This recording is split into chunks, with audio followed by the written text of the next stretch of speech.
pictures this morning. Jim and Eveline are very busy with their operation. Everyone's here. No, that goes to her French. And this is How are you, Eveline? There's little Jake.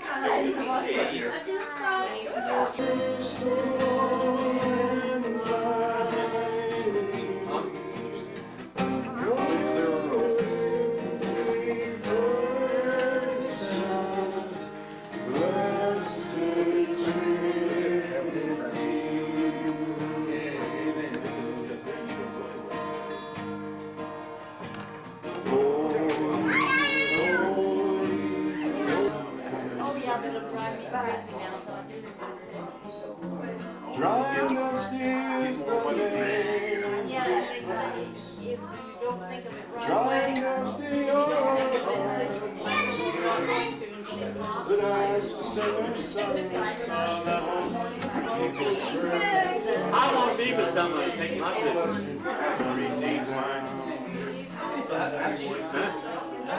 Okay, we're getting pictures here of the table. Well, Gerald and Francis have just come in. And we're glad for the young people that have come, and Rick and Christy's children.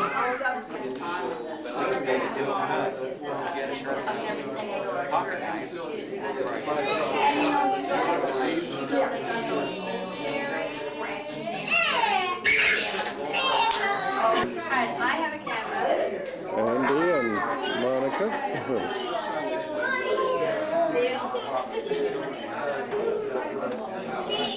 There's Katie and Carter and Carrie, and get over here to get, of course, Caroline. just a second.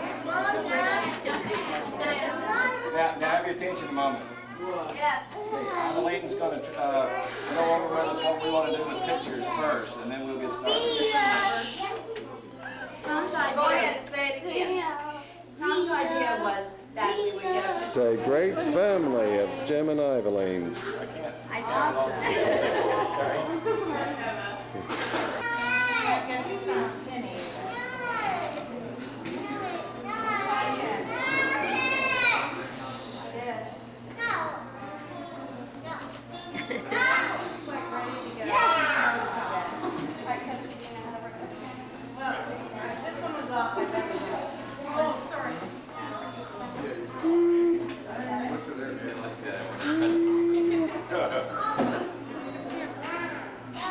Paparazzi.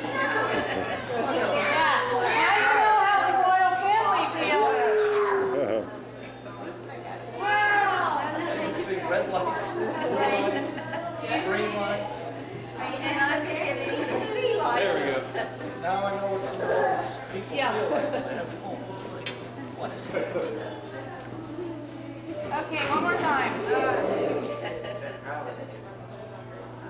no profile shots, please. You can never leave. Gerald and Francis. Now they're joined by June and Ernest. That's a lot of flags. Hold on.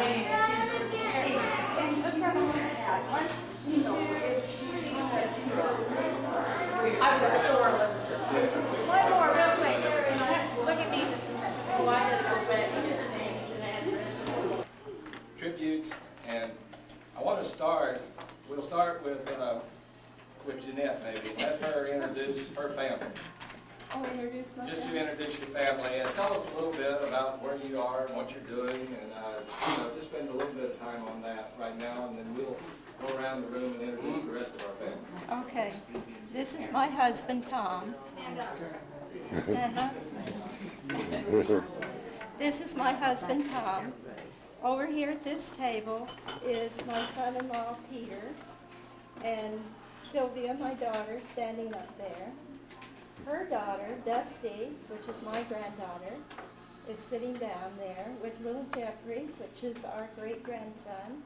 And Dusty's husband is Justin. Over at the other table is Kitty, our other daughter. And Trevor is her son, youngest son. Brandon, her oldest son, with his wife, Brenda. Did I get you all? I think that's it for our family. Tell us just a little bit about where you all are and what you're Okay, doing we right now. live in Douglasville, Georgia. We're retired. Tom still works part-time. I work a little part-time for him. And we love being retired. We keep very, very busy. And for the first time in many, many years, we have both Penny and Sylvia living close by us. So that makes for a really good retirement. We wish everybody was there. Very good. Thank you.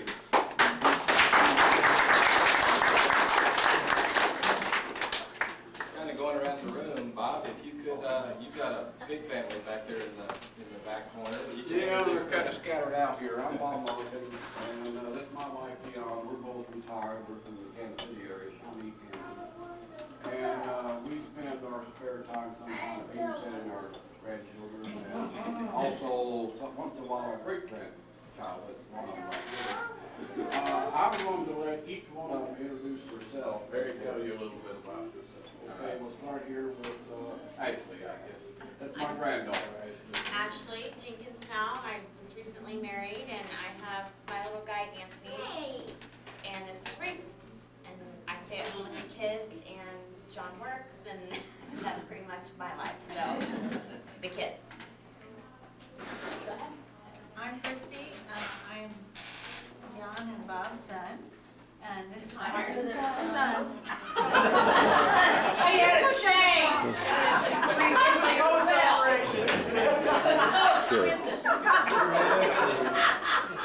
Oh, I was a little confused. I just saw Alex walk in and I was wondering where he was. All right, so I'm confused. This is my husband, Rick. I'm Rick. She's confused. That's These are my daughters, Alex. This is our youngest son, Alex, and his girlfriend, Kristen, and a friend of Alex's, All part-time son. and our oldest son, Ryan, and his girlfriend, Kelsey. No. And that's the sum of us, I guess. Where do you live? We live in Joplin, Missouri, a very small town. Well, it's not very small, but it's just perfect, really. And We're just I'm a about an nurse. hour west of Springfield. And I'm a nurse educator, which means I educate staff at one of the local hospitals. And Rick works for Crowder College. He's a I teach professor. psychology. And the one's going to school, and the other one is a deputy sheriff. So, Watch yourself. yeah, watch yourself. All right, Megan, you want to? Okay, I'm Megan Meir, Bob and Jan's daughter. And this is my husband David.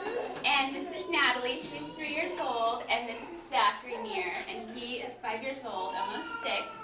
He will start kindergarten this year. And we live in Kansas City too, not too far from Mom and Dad. And Dave works at a commercial insurance company.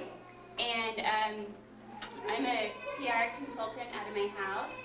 And the kids spend every day while we're at work with their grandma, either my mom or Dave's mom. So that's it for us. There'll be a lot more about Megan later on. I'm with them. I'm Bobby Mullikin. I'm Dad's son. Yep. And then this is Katie. Katie. I'm Katie Vanderhagen. My husband has to leave. And This is Ashley's mom. I'm retired, I guess. Kind of disabled, retired early. So about the one thing I really try to do is gardening. I love it. And I don't want to do much of it, but I'll go out there and try. She has 3 daughters, 2 of which are not here. That's my oldest. All right, very good. Very good. You have quite a family.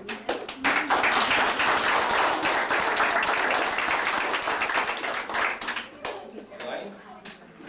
Will they introduce your family? Yes. Or you can have them introduce yourself? I'll do it for them. All right. I've got the smallest family, so I should get the longest time.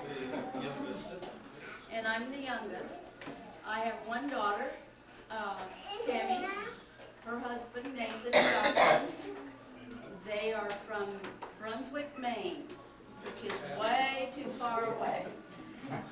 This is my husband Ross. He is a pastor we're in Ozark and Clarksville, Arkansas. I guess. And that is way too far from Maine. My grandkids is Brinley and Braden, and we have enjoyed a little extra time with them this week because of this, and so thank you for the family reunion. That's right. Nathan manages about 5 doctors, which is has to be a job in itself, and 3 offices. Tammy is an RN.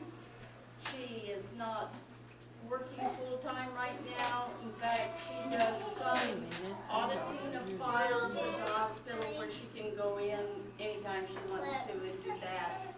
And Nathan can keep the kids in the evening when she does that. So they have just driven down from Maine. They bought a travel trailer, camper to pull back with them. They had to go on to Texas to get that. So far they've gone 2,000 miles, and it probably will be about 1,500 to 1,700 back. So anyway, that's my family.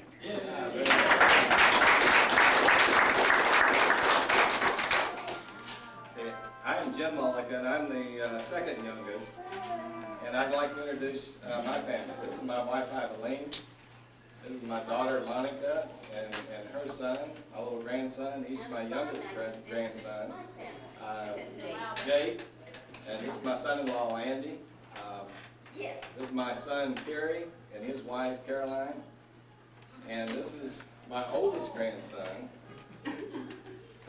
And then little Katie is the middle. She's the only granddaughter.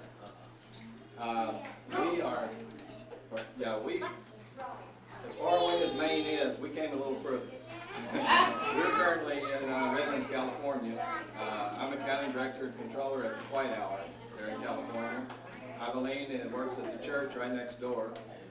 So we, our primary task that we do is we primarily promote and work with the White Hour and the mission of the church. So we have a very interesting life. I love my job there. Andy is a combat photographer with the Navy. Carrie is a sales manager with Zodiac Pools. Caroline has her own business, and she does an internet marketing, her business. She does embroidery. She has these fancy machines that she does the designing and then sells them over the internet. Is that correct? Sure. Kind of? Okay, and then Monica is a senior project manager for Bank of America in Norfolk, Virginia. Did I leave anybody out?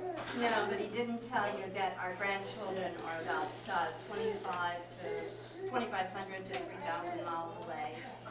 And you should, I should hear a whole room full of They're all except from me. You understand? Yes, Bob. Nobody I want to introduce our friends. Okay. They're close enough to be called immediate family. This is a cousin and his wife, Frances. This is Gerald Jenkins from Decatur, Nebraska, that heard the families get together. I haven't seen him for, I don't know, too many years to even think about. Amen. And they heard us getting together, and he wanted to come and see the family. And we're They delighted came to all the have way you. from Nebraska. This is a very close friend of mine. We went to the academy together, we run around together, we worked together, and then we kind of got separated. They were local characters here around Branson, and my cousin Gene, this is Ernest Norris. We're glad to have you. Okay, have we missed anyone? All right, if not, as I stated earlier, we wanted to pay a little bit of a tribute to the oldest one in our family, Bob. We're delighted that we can all get together. We're delighted that Bob is able to be here. And each one of us was going to say just a word or two. So I'll start with Elaine. She's the wordy one. We'll let her have her say first. That was a really nice thing to say, wordy. I hear it all the time. We're also the closest together of any of the two kids. There's only a year and 11 months difference in us, so we've kind of grown up together. Almost two different families. Yeah. Well, when he told me he was gonna ask me to say something, I thought about it for a while. And I thought, you know, this is unusual because I couldn't say it about Jim, but I can say it about Bob. I can't think of one negative thing to say about him growing up. I mean, you know, he was always my big brother. I remember being jealous of him and his girlfriends, getting in between them. I remember him. Now, he did get me in a little trouble once with Mom. He was going away to work to Illinois, and I think with Ernest, right? And I had very, very long hair. And Mom would want to brush it out, and I hated that. And she kept telling me she was going to cut it. And he said, when he left, he said, don't let Mom cut your hair. He probably doesn't even remember this. And I made the mistake of when she came with her scissors of hiding. Well, you know, you didn't go hide from Mom. At least not when she found you. And she finally found me. She didn't take my braids out. She just cut them off. And she says, Bob wanted them so bad, I'll just give them to him. I had very, very short hair. But one of my first memories of something that he did for me that I thought was just really sweet. He had a dog named Tippy. I love animals. And he thought he was going to have to go to Korea. He was drafted into the service, and he left. Well, he gave me Tippy and asked me to take care of Tippy for him. And he didn't have to go. He came back, but he didn't take my dog back. He let me keep Tippy. And I had Tippy until he died. But Bob has always been an inspiration to me. He was very instrumental in my life turning around as far as being a Christian. And I know Bob prays for my family every day. And I'd just like to say I love him.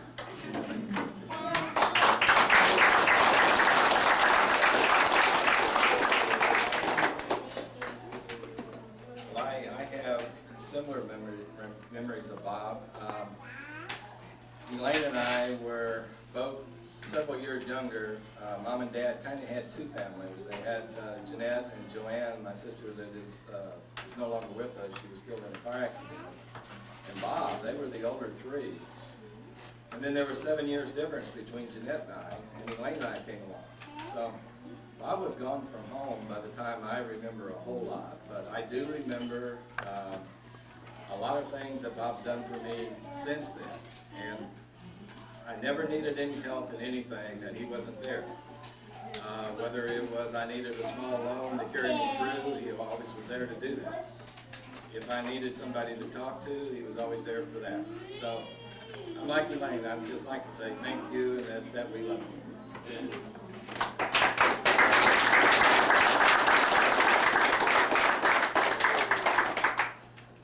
Jeanette?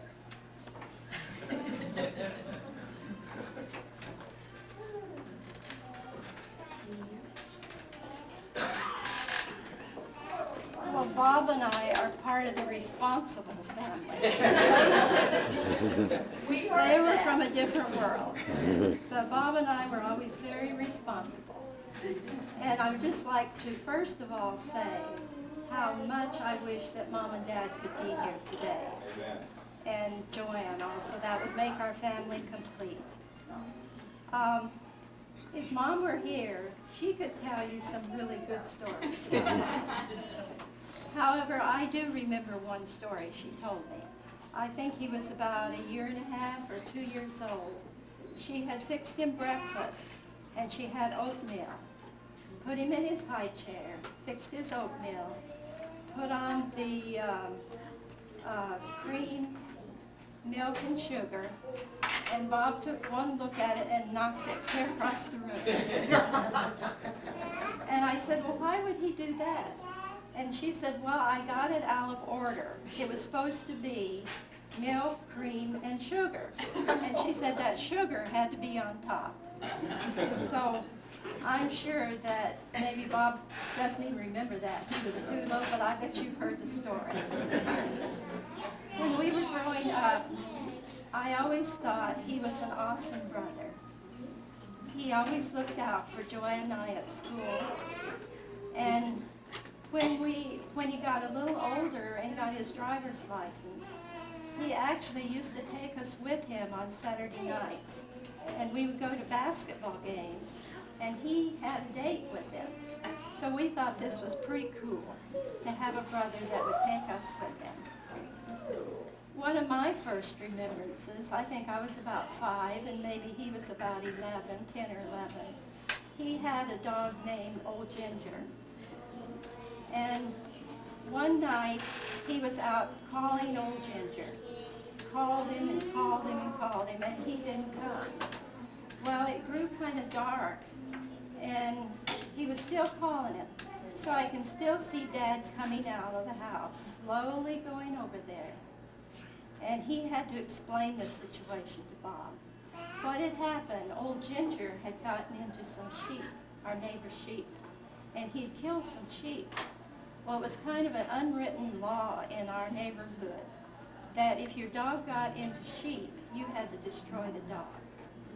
And so Dad had to shoot Old Ginger. Well, when he told Bob this, he just, of course, was devastated. By this time, Joanne and I were crying too. And I think it was days before we forgave Dad for shooting Old Ginger. And of course, I guess he had to do that. Some other things I remember about Bob, when he went away to school, we thought he was gone forever. We cried our eyes out. He went to Oak Park Academy. Another thing, when he went to Sunnydale Academy, he had Ernest as a friend, and I remember Alan Wainwright. He might call up on a Saturday night and say, Mom, I'm going to bring some guys home with me to spend the night. Well, Mom would come in. This was like in the middle of the night. Joanne, Jeanette, get up, she'd say. We got to fix some beds upstairs. And we'd go up and put sheets on the beds, kind of pick the place up. By the time Bob and his friends got home, everything was ready. We'd go jump back in bed.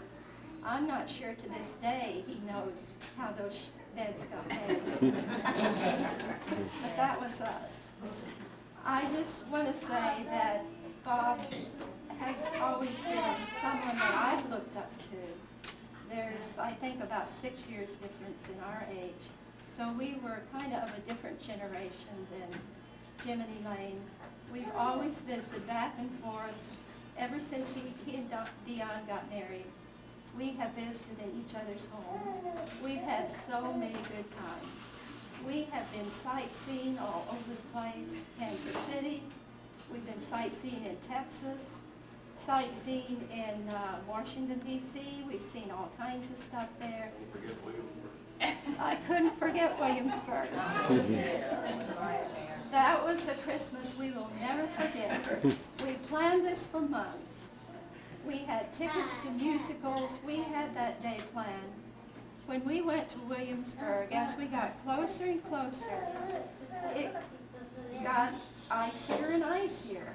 By the time we got there, the roads were pretty icy.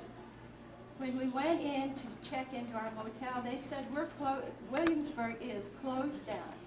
They said, and we're getting ready to go home. So they gave us each 2 little candles and the key. And we went in this dark motel, not another soul around. And we didn't have, it was dark, we didn't have electricity, we didn't have heat, we didn't have food, except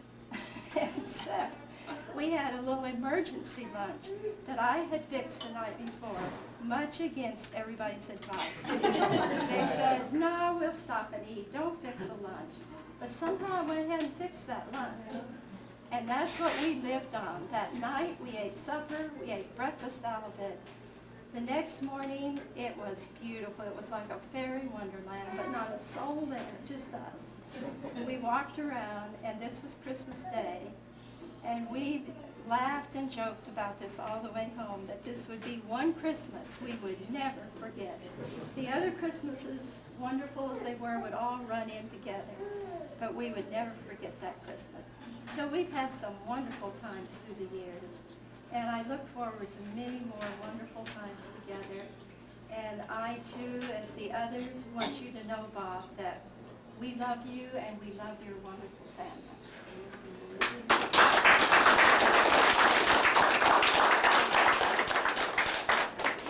Megan, can I get you to come up here with me for a minute? Sure. I've got someone that I want to thank a lot for what she's done to help me put this together. In the last week, she has worked more than overtime to complete a family cookbook. And Monica has helped some, Evelyn has helped some, Christy has helped a lot. Several other people that I'm probably not aware of have been involved in this, but I'm going to let Megan say a couple of words, and I want to just, let's give her a big hand for But I'm going to let Megan say a couple of words, and then we'll hand out this family cookbook, and she can tell you what it's all about. Well, I do want to thank everybody for sending their recipes, and except for Elaine, she's in big trouble. You know, we could still add recipes to it. But you know, cooking was always something I remember about Grandma, and it was, you know, kind of an important thing at that house. And Dad loves to cook and does quite a bit of it and makes up his own recipes. And he has an opinion about all the cooking you're doing. Oh, absolutely. He's always showing us how to cook, do it the right way. So that's why we thought a cookbook would be fun, and I shot this funny picture of him with a chef hat on. And then we asked everybody to send a recipe with, you know, maybe a scripture or a saying or something about the recipe or something about their photo. And so each page is a little different, and it's certainly not a professional quality, but we tried to make it interesting and fun. And, you know, it's one of those things that you might just sit and read and get some enjoyment that way out of it, and maybe not even use the recipes, but they should be everybody's favorite, so I think it'll be good. Is it called Bobby Crocker? It is. Bobby Crocker Family Cookbook. We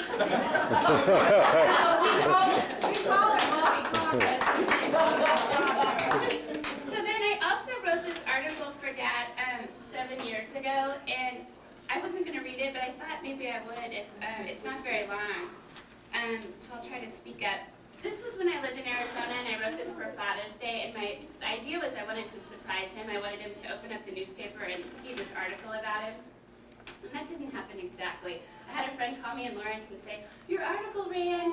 And so I called Mom, and I said, did you guys see it? And she's like, it's out in the recycling. I guess we didn't even notice it. Which was fine, because she pulled it out and handed it to him and said, I think you need to read this article that was in the paper. And so he did, you know, get the surprise a day late. Okay. In my quiet, polite neighborhood, you could sometimes hear a kid playfully taunt in a sing-song voice, my dog's bigger than your dog, or something like, my bike's better than your bike. But what I always wanted to shout to the other children in the street was, my dad's better than your dad. I know it might sound a bit boastful or even rude, but fortunately, I've never made this statement to the other neighborhood kids. But I knew it was true, and still to this day, I believe wholeheartedly that I have the best father in the neighborhood, and maybe even the world. First of all, my dad's stronger than your dad. Of all the dads in the world, which was in my little Shawnee neighborhood, which I grew up during the 1970s, my dad was by far the strongest. He worked in the yard, he fixed lawn tractors, he built shells, he killed spiders and wasps. He changed tires, he carried lumber, he shoveled snow, he even carried me on his shoulders sometimes.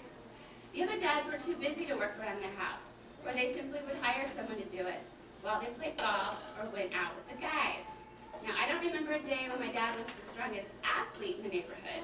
He certainly wouldn't have fit in at the nearby tennis club, and he wasn't the type to take their family snow skiing for vacation, but he was still the strongest dad around, and I always felt very safe with the world's strongest dad in my house.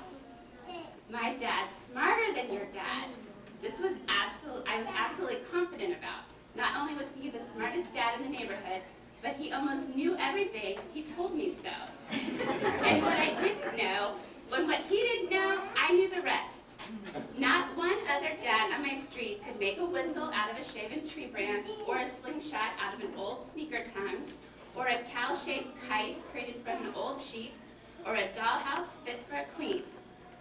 My dad always had a way of explaining things, and if you could endure the oftentimes lengthy explanation, you would probably learn a thing or two. Fortunately for me, I spent a lot of time on the back porch with my dad, raking leaves in the backyard, listening to some of the explanations. I learned everything from where babies come from to why the sky is blue. And his lessons weren't always the traditional fatherly explanations either. Sure, I learned how to catch a softball, ride a bike, shut corn, tie my shoe, change a tire, catch a lizard, climb a tree, drive a car, and loads of other common dad lessons. But what is a little surprising to people is that I also learned to shave my legs, put on my pantyhose, and iron a frilly dress from, you guessed it, my dad. Like I said, he knew everything. And to this day, I'm still learning from him. It wasn't yesterday that my dad demonstrated how to snap asparagus, properly balance my checkbook, and replace my family toilet flusher. My dad's older than your dad. Now, this might not necessarily sound like something to brag about, and I never realized what a difference this made in my life until the youngest of 5 children, till I realized I had dad all to myself. He was old enough and secure enough in his position in life to take time to stop and smell the flowers. But instead of flowers, it was to stop and personally raise his youngest daughter. He had his career, but I always came first, and I still do. He may have had a few more gray hairs than the other dads had. In fact, his Indian name was Silver Fox at our elementary school YMCA, Indian Princess Group. And yes, he may have been a tad bit old-fashioned. We never liked the same music. Sorry, Kenny Rogers on 8-track was not exactly cool. And he didn't always dress as hip as some of the other dads. But his age brought to our family what it needed most, and that was a loving father who had been around the block a few times and understood what we needed. My dad's a better cook than your dad. Not only was this true growing up, but I would bet my waffle iron that even today he could outcook any dad around. He had a couple of specialties that he was notorious for making, and a few not so great recipes of his own. My dad, who we affectionately called Bobby Crocker, had one special dish that became a family tradition: crispy thin pancakes. This recipe is the exact opposite of a heart-healthy meal, but with enough hot grease and butter combined with a lazy morning, he could create the most delicious paper-thin pancakes with lightly crisped edges that you've ever tasted. His other specialties included thick and creamy milk chocolate shakes, titled The Famous, tasty burgers on the grill, Thanksgiving Day special spinach salad, Christmas fudge, and don't forget the barbecue ribs. My dad is better than your dad. I certainly don't want to make anyone feel badly about their own fathers on Father's Day, but I've known for quite a few years that my dad's better than your dad, and I finally have the guts to say it out loud. And if you feel the same about your dad, you shouldn't be afraid to do the same.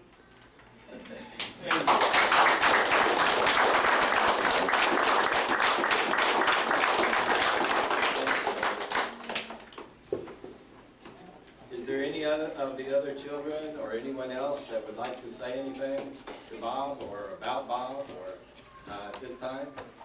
Well, I'd like to, but all I will do is cry. Okay. I remember that as a little boy, particularly we remember Jim and Edna. They came up from Nebraska for a while, and I remember on Saturday nights, you know, I grew up pretty much in a vegetarian home. My dad wasn't particularly a vegetarian. So when Jim and Edna came over, they had fried chicken for Saturday night. And then when Bob came up and worked for us one summer. Why, he wasn't very old, but I've tried to train a lot of kids how to run a tractor, and they just couldn't catch on. Like he told me a while ago, my dad took him out, and they made one round with the cultivator with that tender little corn. And then my dad said, I gotta go to town, and left him on his own. The two of us cultivated corn, and we just had some wonderful experiences. Jim was my favorite uncle, and I don't know whether I can really say it or not, but I'm pretty close to thinking Bob's my favorite cousin.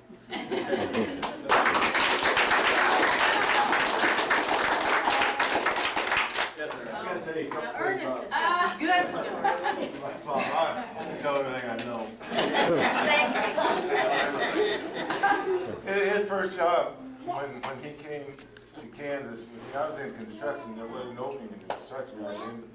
And he got a job feeding turkeys. this is turkeys just before they went to water, I guess, anyway. The way you fed them, you grab those things through a cage, you grab them by the neck, and you stick a tube down their throat, you have a pedal, and you force feed them some kind of mush or something. I'm glad he said those things get their feet up against that cage and pull back as hard as they could. Sometimes they keep that down, sometimes they wouldn't.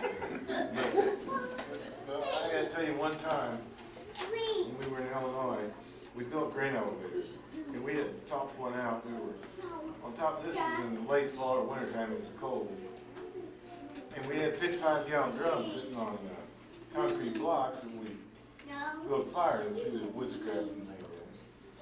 And we wore coveralls to keep clean and do a purpose. And we got paid that morning, and Bob took his check and put it in the bib of the coveralls. Well, when we went to lunch, we'd take them off and just put them down. Well, he took his off and just threw them on the floor. And we came back from lunch. There was just the metal zipper. There was a zipper there, and some metal buttons. Remember that, Bob? Oh, Really worried for a while. I think we got paid like $1.30 or $35 an hour, which was top pay back then. They issued him another check. Very good. Thank you, Ernest. Is there anyone else? Well, I'd like to just say a word. I was saving you till last. So, Well, is it time? it's time. Yeah. I don't think anyone, as Megan wrote about my dad better than your dad, I don't think anyone's got any better brother or sister than what I got. I grew up, of course, up to my teenage years with Jeanette and Joanne, which is too bad that she's not with us today, but she was in a car wreck as a young girl. She had two little babies and 2 or 3-year-old boys. But the three of us grew up together, and I have to apologize to Jeanette. I used to get them to do just about anything I wanted them to do. If they wouldn't do it, I would threaten to run away. And I tell them I'm going to leave. I'm going to go. If I'm going to do that, I'm going. So I start down the road, and everything comes by. We will.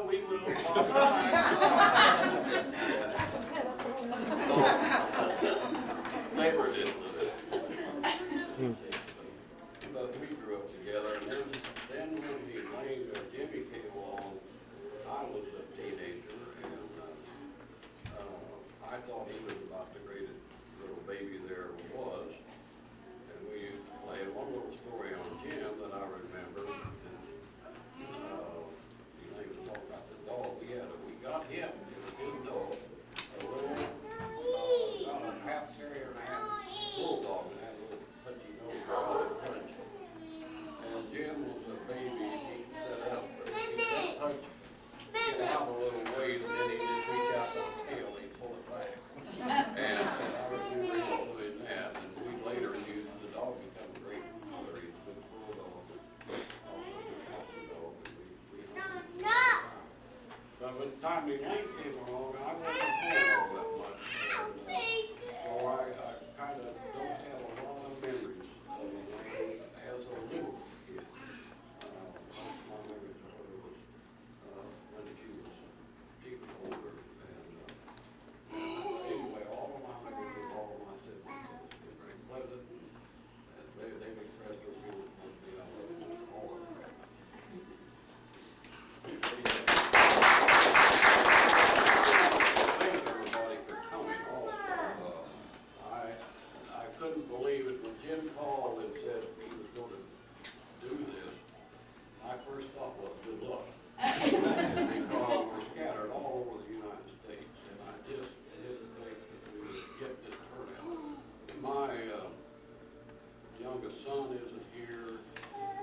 We do, we got two other things that we need to do, and then we can, you know, we have this room, I think, until 5 o'clock, so we can visit or whatever you would like to do afterwards. But we do want to get a group picture of everyone before you leave. And we need to finish up with Bob's family, now that Megan is here, and we have a few other groups. Yeah, the first cousins, there's been requests for the first cousins, that is Bob, Elaine, Jeanette and Jim, all of our children, if they can be together, because I don't think we've ever had this many first cousins together, at least in a long, long time. Okay, Megan, how do we want to get How this? many people just grab them on their way out or something? I have Okay. 20, so if we don't have enough for somebody to get one, just let us know, we'll get you a All copy. right, well, I would just set them right here on the corner, so Okay. make sure you get you a cookbook. And then I made copies of the articles, so you can grab one of those. All right, I'm gonna let, yeah, if Bob's family can come back out to the lobby, we'll get their picture. And please don't leave until we get the group picture. It is like the paparazzi. Especially when they're coming. I want to sing that song. I know. My lips are moving. That's okay, it's ours, you can take pictures. I was like, wow, thank you, Eileen. She just did it.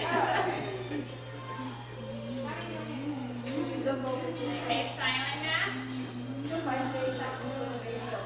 Oh, she's smiling. Smile, Natalie.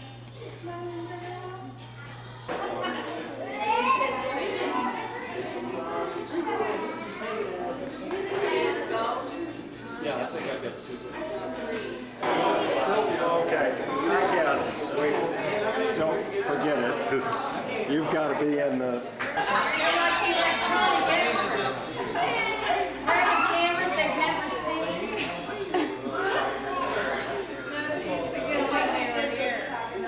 okay, this is a great group of first cousins. She has a hard time.